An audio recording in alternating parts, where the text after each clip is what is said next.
Hello and welcome to the Meet the Parents podcast.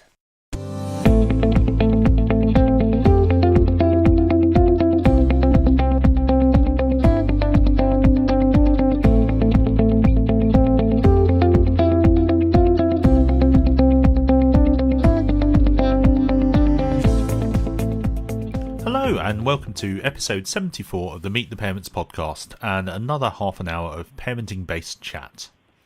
I'm Tim and this week I'm joined by Amie. Good evening, Amie. Hello. It's been a while since we've had Amie on the podcast, so this week we're going to chat about a couple of big things she's been up to over the past few weeks. So let's talk first about what you were up to last Saturday. Now, you joined the team at Mumsnet, the online parenting network, at the start of this year, initially as reviews editor before taking on responsibility for managing their influencer network, about 6 months ago? Yeah, it's around that now. So, to start with, just explain some of the things you've been doing in this new role so far. So when I sort of got handed the blogger network, it was actually the blogger and they had a separate vlogger network as well. They have a content website, social media channels, and I manage all of those with my team. We do the customer service stuff, and then we also, a separate team, managed the commercial side of the blogger network. So if you've ever worked with Mumsnet on a commercial project, for example, last year they sent a couple of people off to Universal, they do product reviews and things like that. That was actually a separate team. So we would liaise with them, obviously let them know sort of social coverage of a campaign or bits and pieces. We'd sometimes support them with commercial opportunities in the newsletter if they didn't have the uptake they needed. But on the whole, they were very separate entities. And then the vlogger network was actually managed by our video production team. So quite different again. One of the big pieces of feedback we got from our feedback survey this summer for the blogger and vlogger stuff networks was that half the people didn't know that we even ran commercial opportunities. Another portion knew but didn't know how to access them. So basically the first thing I spent the first 3 months doing was overhauling all that. So we've had a massive internal restructure and everything now happens under one team, which is my team. And that's working really well, and it's meant that all aspects of what we're now calling Mumsnet influencers are basically being served up on all our channels. And given that the vast majority of bloggers, vloggers, social influencers are now looking for commercial opportunities, whereas when the network started back sort of 7 years ago, that was very much not a thing. I think it makes a lot more sense for them to probably be connected. On the whole, we've had pretty good feedback from that. People on Saturday, we had our first event on Saturday. They were saying they'd noticed a difference in that communication, so that was great to hear and get that feedback. But yeah, hopefully it's appearing like a more cohesive team, because we are. You've touched on it already, so let's talk now about the event you ran last weekend. Now, in the past, this time of year would have seen Mumsnet's Blogfest event, a big paid-for conference aimed at bloggers and with a combination of sessions focusing on technical blogging skills and more general, often feminist-led issues. So, since you came in, you've refocused the way Mumsnet is looking at running influencer events. So, why did you feel things needed to change? A couple of reasons, to be honest. First off, so it actually wasn't just me. Mumsnet as a whole is looking at how it restructures all its events. So Blogfest is obviously a part of that umbrella, and we're one of the few teams who have managed to run any events, and that's because we put forward a very good case and came up with a more viable product in this new world. The second thing is that, to be honest, Blogfest gets really positive feedback, and obviously when I took over the role and we started talking about what we wanted to do for the event, I went back and looked at all the past feedback forms, and it does get very positive results. It's not an event people went to learn, it's one they went to be inspired. And Blogfest did pride itself on being different in that way. But as I mentioned before, the influencer landscape has changed dramatically, and people do want to learn. They want to upskill. They want to understand how to work with brands, and they need and want that exposure to brands either at the event or through our network.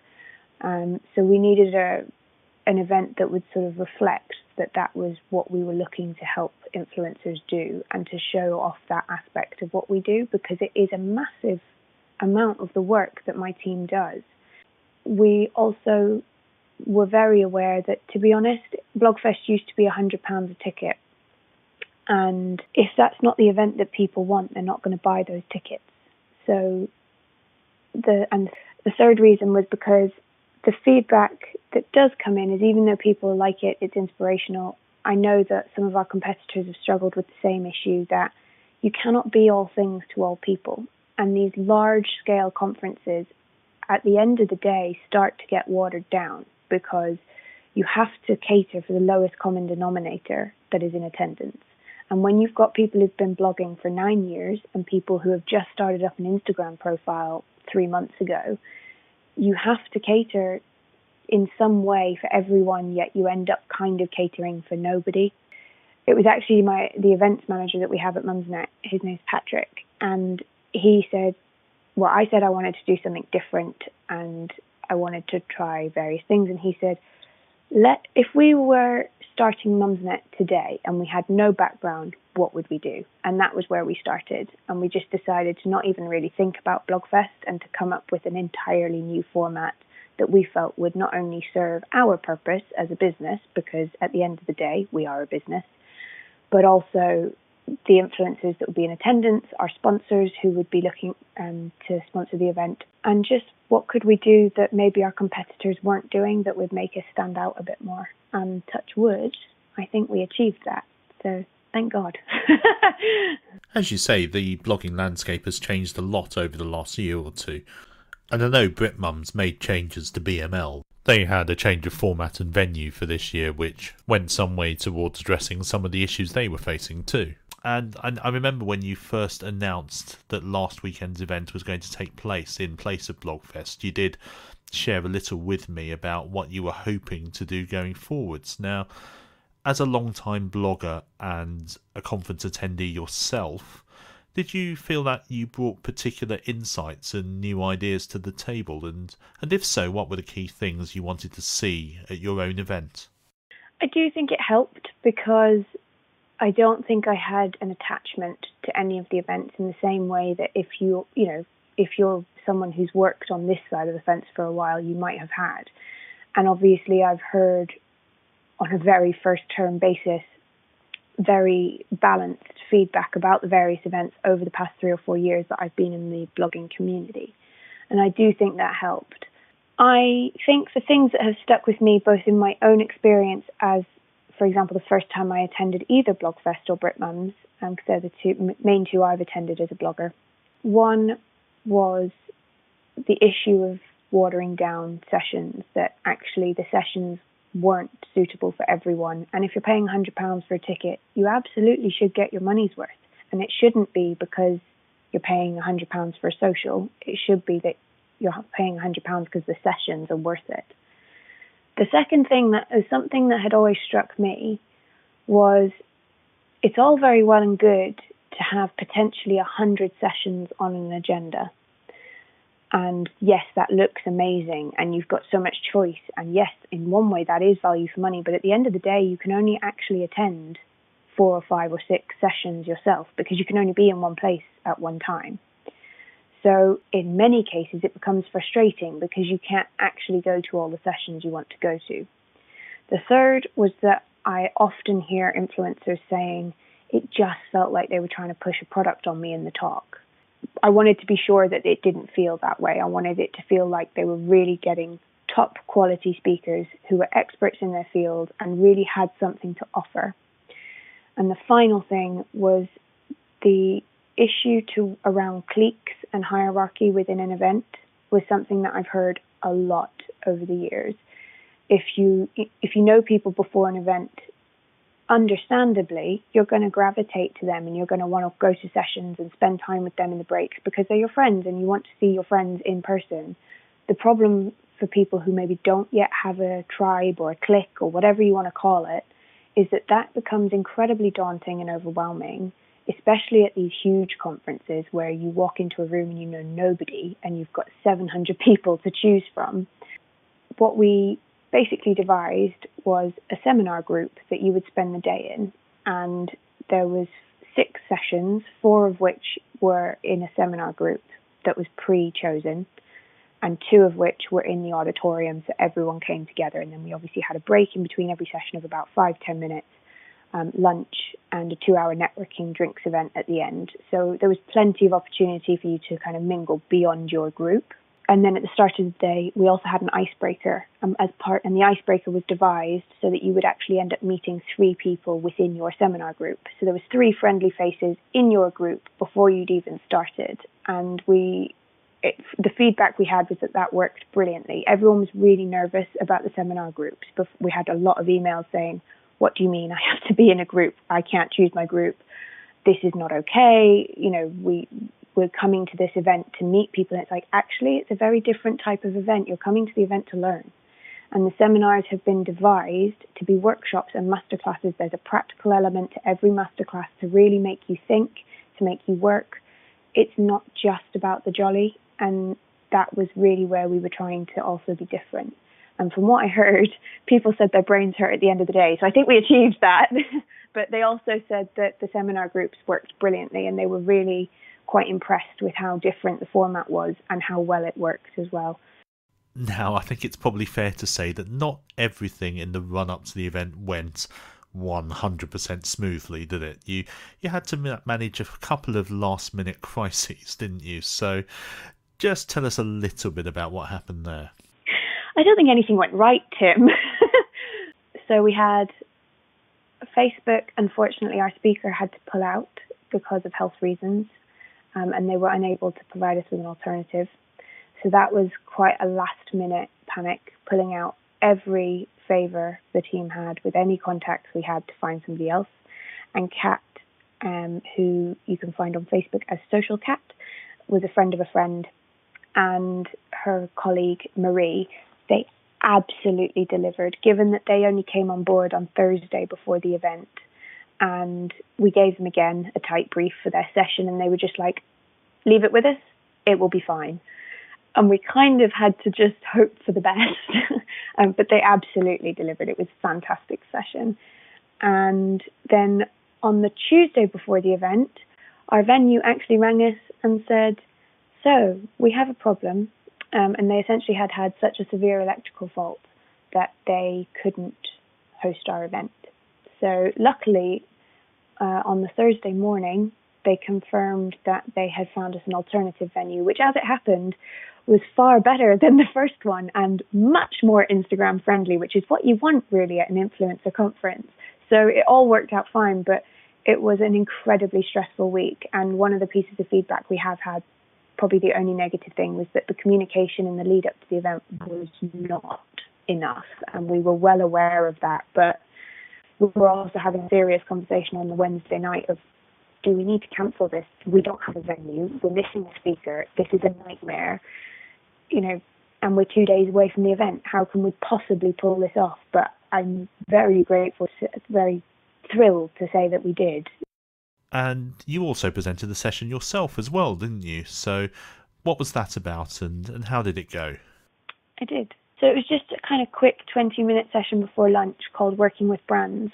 One of the things I wanted to change as we become Mumsnet influencers, which is a rolling rebrand, it should all be complete by Christmas, was that I would really like it to be more collaborative with the influencers on our network. So devising, when we get a brief from a client, we want to be able to devise the campaign with the people that we would like to do the campaign with. Obviously, our influencers are experts in themselves in influencer marketing. We provide a service and something else that perhaps the influencers don't have sight over or whatever. But at the end of the day, this is an industry that we need to work together in order for it to be sustainable and to last. And so it makes sense that then that session that I did was meant to try and make the process much more transparent and basically help the influencers understand what we actually do in my team. What's the process that perhaps they're not privy to? How do we choose the influencers for each campaign? Why are some shortlisted and others aren't? And it was also then some practical tips of how to make sure you get on the shortlist, which pains me to say it, but check your spelling and grammar was still top of my list. It's like, guys, how am I still saying this? And also things like make sure your contact details are easy to find on your blog. Social media icons in a really obvious place on that very first screen that you see when you come to their blog. So yeah, it was kind of actionable tips as well. You know, what people don't realize from my team's perspective is we sometimes have 300 or 400 people applying for a single campaign, and we only need 5 bloggers or Instagrammers or whatever it might be. And we have to go through that sometimes within 24 to 48 hours and devise a shortlist depending on the campaign. Sometimes they only want 20 names. That's a massive job for someone in my team. So it was sort of about trying to help influencers understand that process behind the scenes. Hopefully that was a helpful session. It was just meant to be sort of a quick and dirty thing. It wasn't meant to be a big piece of the agenda type thing. And certainly from what I've read online, the feedback so far from attendees has been overwhelmingly positive. Yeah. And I'm really pleased for you and the team, and hopefully we'll see something of a renaissance in blogging conferences in general in the future. And speaking of which, what are your plans for the future? Are there going to be more events? And what sort of things do you think you'll want these to focus on? That is definitely the hope. I'm currently writing a report for the powers that be at Mumsnet about the success of this one. And that will basically provide me with the justification I need to run more next year.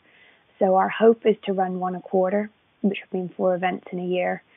And the question is whether or not we run this event again, given it's been so successful and people have been so positive. And obviously the attendee list is 100 people. So we could essentially invite another 100 to experience the same day, which was clearly very valuable. Or do we tailor it slightly? So we could run them as niche-specific days. So, for example, one of the niches we'd look to target would be foodies. It sounds like a plan. Blogging conferences have always been difficult things to organise. Yeah, as you've touched upon, you have to cater for bloggers with a wide range of experience and expertise, and all with different needs. You have to build in a bit of time for networking, but you still need to deliver enough value to justify putting the event on and the time and expense of people coming to attend. It's really easy for us as attendees to criticise, but it's much harder to make these events actually happen. So well done, and I look forward to seeing what you come up with next. So do I. So before all the stress leading up to the Mumsnet event, you at least had the opportunity to relax far away from the office for a while. So where did you go and for how long? I went to Bhutan for 2 weeks. Bit random. Basically, it borders Tibet, Nepal, and India. And it's a tiny country with only about 300,000 people. So any particular reason why Bhutan? Yes, it was my father-in-law's 70th birthday, and it's somewhere he's wanted to go since his early 20s. And he basically said he wanted the family to go to Bhutan, somewhere on his bucket list, instead of having a party. So that's what we did. Now, I've travelled a fair bit in Asia in the past as well. I mean, my parents' families are both in Malaysia, where you also lived for a while. Indeed. And we've travelled all over the region. It must have been an amazing place to visit. So what were your highlights of the trip? The people, I think, is probably one of the number one highlights. They are just so friendly and so welcoming. It's known as the Kingdom of Happiness, and it is a Buddhist country. And one of the main things is that they don't really place value in things.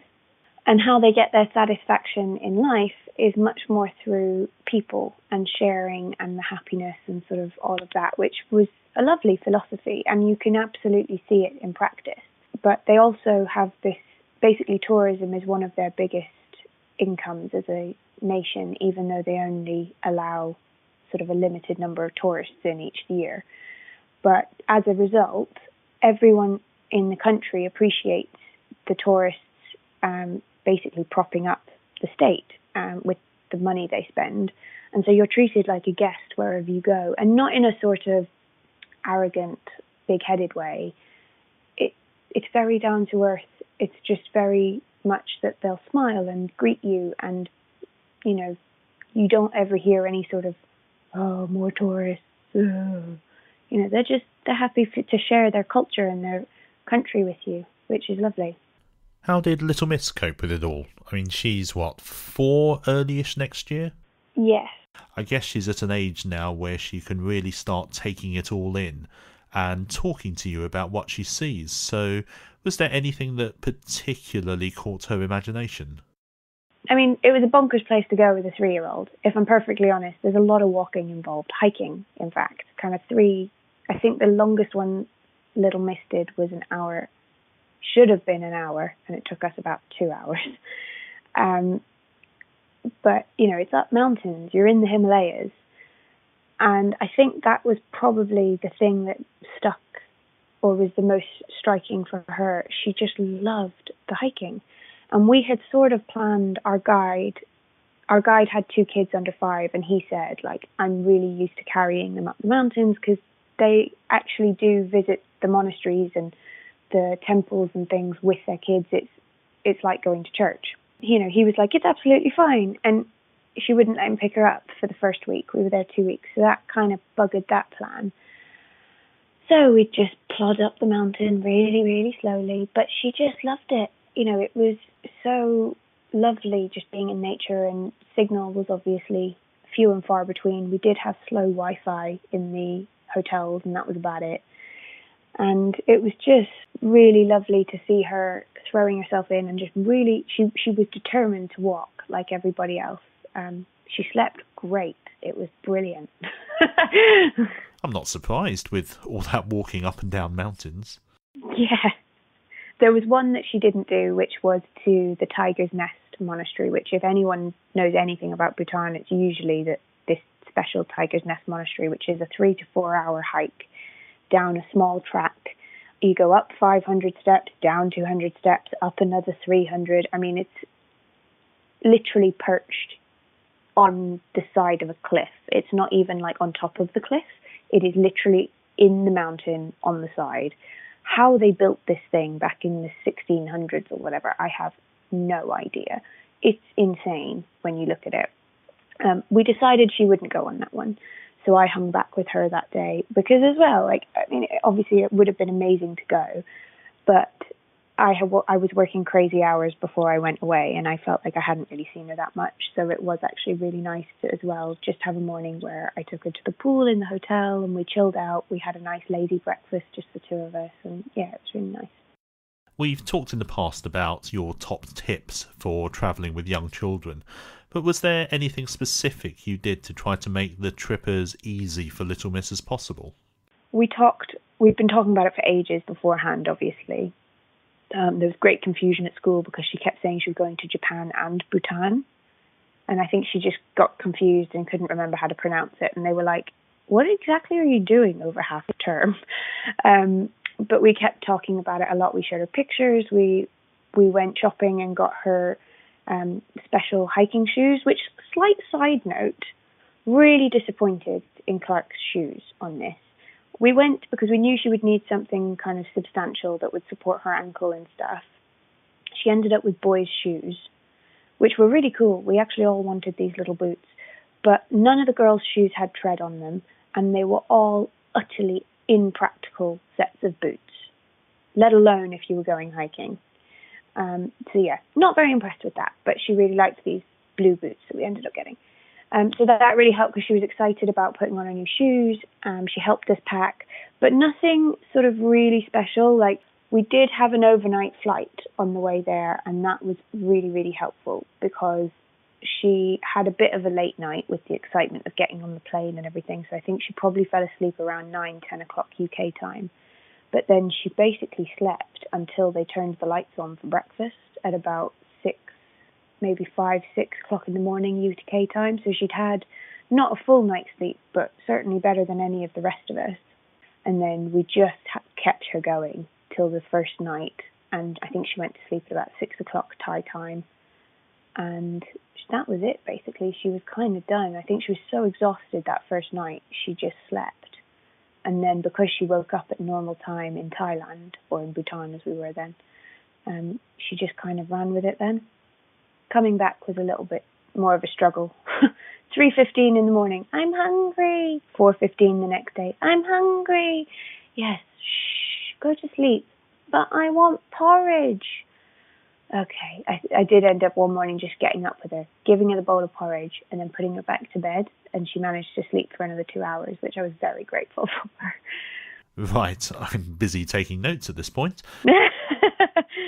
We're in the middle of planning a big trip of our own early next year, as we're travelling with our kids to Australia to visit my wife's Oh, wow. to visit my wife's dad's side of the family, and then swinging back via Malaysia to spend Chinese New Year with my dad's family, which is going to be an epic trip.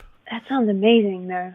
Now, travelling with 3 kids, 19 hours each way, with a too tight for comfort 60-minute connection at Kuala Lumpur on the way out. So what could possibly go wrong? Yeah, that's enjoy that. So in which case, that's Bhutan ticked off the list. So where next? We do actually have Eurotunnel vouchers that we have to use by February, and we've been debating where we're going to go with those. We drove to the Netherlands in September, which was a long old drive to do in a weekend. That was Efteling, wasn't it? It was.